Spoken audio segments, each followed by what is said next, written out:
Here's something that you will rarely hear from a politician, and that is, I'm not familiar with the Hanford site, and so I don't know exactly what's going on.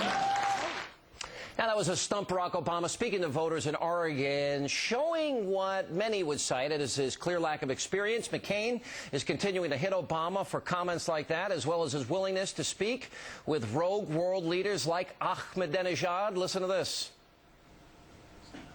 What are they going to talk about? The destruction of Israel? Now, Obama's taking another hit, and a big one tonight, as Hillary wins huge in Kentucky. And we continue now with Michael Steele and Kirsten. I said goodbye to you too early. Not that I don't love you both dearly. I want you to know that.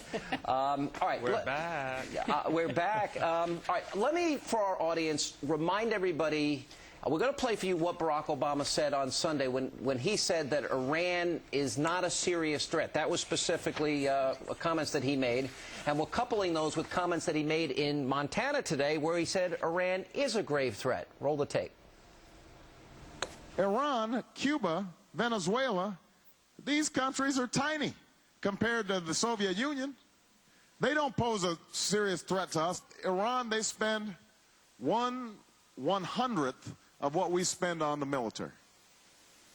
I mean, if Iran ever tried to pose a serious threat to us, they wouldn't stand a chance. Iran is a grave threat.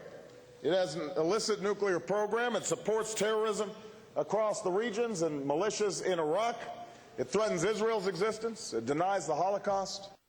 Well, there it is, Kirsten. He says, first off, on Sunday, they don't pose a serious threat. He says it multiple times. Now he says today, Iran is a grave threat. Now, I'm sorry. This is, I voted for the $87 billion before I voted against it. What is it? Is it a serious threat? Is it a grave threat? Is it not a grave threat? It is a grave threat. But so he was wrong on Sunday. And when he was talking about it, he was talking about it as compared to the Soviet Union. And I think the point he was making is that it's not as serious a threat as the Soviet Union was. We're not in the Cold War Kirsten, we're not in come the on. same type of threat we were under. I mean, that's how I took it. And he does say that it's a grave threat. And I don't think he's just going to sit he down actually said, and I'll quote it again, Michael Steele, he said it is not a serious threat. And now he's saying today, quote, Iran is a grave threat. I mean, you've got to imagine, Sean, if, this is a campaign ad in the making here. Hey, Sean, if I've got a sawed-off shotgun to your head and a .22 caliber to your head, one is tiny, but they're both a threat. And the reality of it is, you cannot sit there and parse it that way. And this goes to his credibility on the issue of whether or not he's prepared to deal with these types of leaders around the world. If you in 1 minute think they're not a threat and then they are, you know, compared this to is what? The Obama doctrine. We can play this game both ways, Michael. We'll play the game both ways because, as I played on this show in the past, John McCain, on one hand, says to Sky News, we should talk to our enemies, talk to Hamas. You know, we're going to have to deal with them at some point. They were duly elected. And then he says he goes after Obama for the same thing. In terms of Hanford, you got Alan, John McCain, I'll give you a chance to respond in a second, who confuses Sunni and Shia. He did that on 2 or 3 different occasions. So you want to play the game of going after everybody for everything they say. It cuts both ways. And John McCain has not been consistent on a whole bunch of issues. That may be true, Alan. I'll give you Sunni Shia, all right? I was just call that a mental moment. But this is the fact.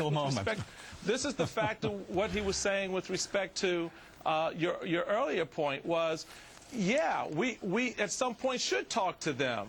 But that doesn't mean that you're going to jump out of, within your first year's president. Obama said he's not jumping out of a cake. He never said that. He's going to. Well, wait a minute. We're getting totally off track here, though. Go ahead, Kirsten. No, but the point is that when he said the tiny threat thing, he said as compared to the Soviet Union. Right. The point that he was making was that we spoke to the Soviet Union, even though they posed this very serious threat to us. And I think maybe he could have said it differently. He could have said the Soviet Union was a great threat to us, and we spoke to them. Let me ask you this question, Michael. Iran is a great threat, very good and we should still speak to them. And Michael, with George W. Bush in office for 8 years, is Iran less of a threat? No, it's more of a threat because of having invaded Iraq and making the border more porous. Has he reduced the threat of Hamas? No, he has not. Is Iran more of a danger now than it was when Bush took office? Have they stopped their nuclear development with George W. Bush after 8 years? No, they have not. So where's the argument there? Alan, I would contend that Iran has been a threat since the 1970s, and it is a matter of degree and it is a matter of effect. So you cannot, you cannot sit there and isolate Iran's